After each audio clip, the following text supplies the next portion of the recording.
मांगे तो ये दिल निकाल देंगे। अगर दिल ने कहा कि तुम बेवफा हो तो जाओ यार इस दिल को भी सीने से निकाल दो। एगो गाना गाना भाई के फरमाइश पर चाहेंगे कि एक्टिंग कर दीजिएगा, मजा आ जाए।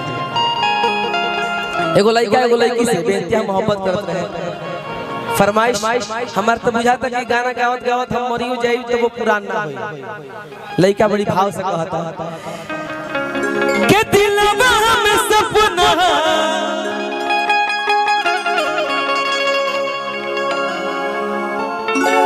और आपको पसंद करने वाले उधर भी हैं।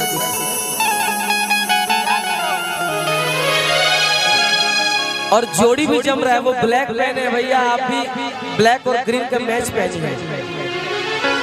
ये जोड़ी जमता ये धोखा को दे माना तो कि हमारे पास पैसा ना रहे, हम गरीब नहीं भैया, पैसा वाला बड़ा तो फंस गलत काम बाबू। तारा प्यार में पागल हो गई, गली गली घूमत है के दिलवा में सपना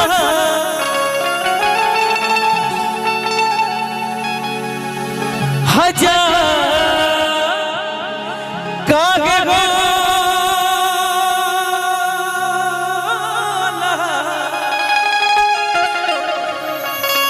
हर की प्यार को चीज हट प्यार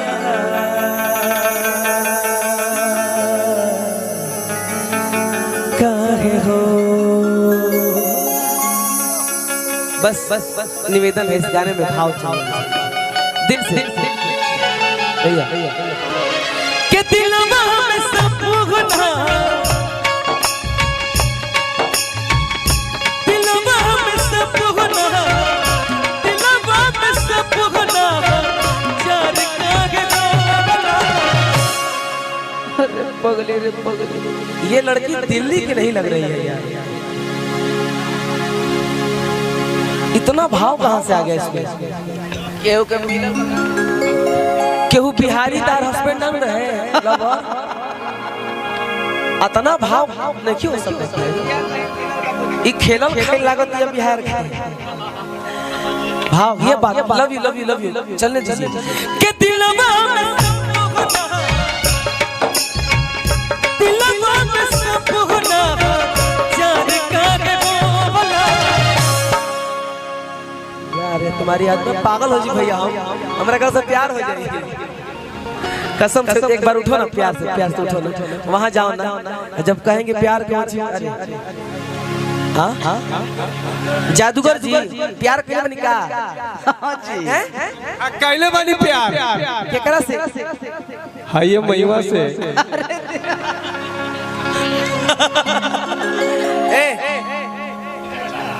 उन्होंने मुझे दिया और मैंने आपको दिया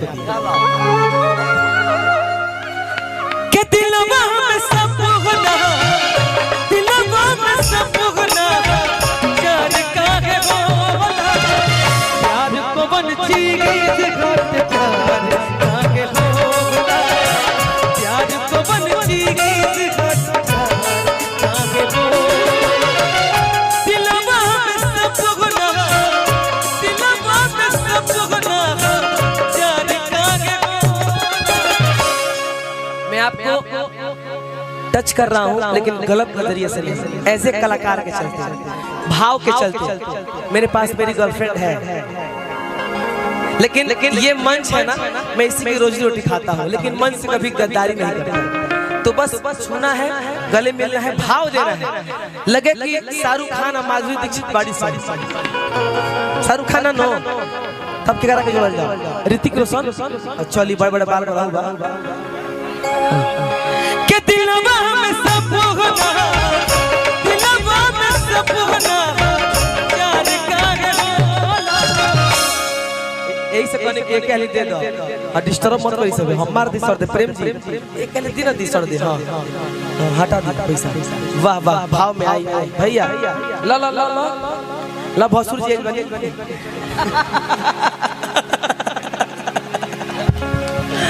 कि दिलवा में सपना दिलवा में सपना जान काहे बोला। प्यार को बन चीज काहे बोला।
भैया दिल पे क्या गुजरी वो अनजान क्या जाने, दिल पे क्या गुजरी वो अनजान क्या जाने, प्यार किसे कहते हैं वो नादान क्या जाने। क्या सूरत है। अपने मुखार बिंदु से एक बार आई लव यू बोलो। दिल पे क्या गुजरी भैया कहते भैया की तरफ से वो शेर बा सुनो, जवाब दियो तो दियो। दिल पे क्या गुजरी वो अनजान क्या जाने, प्यार किसे कहते हैं वो नादान क्या जाने।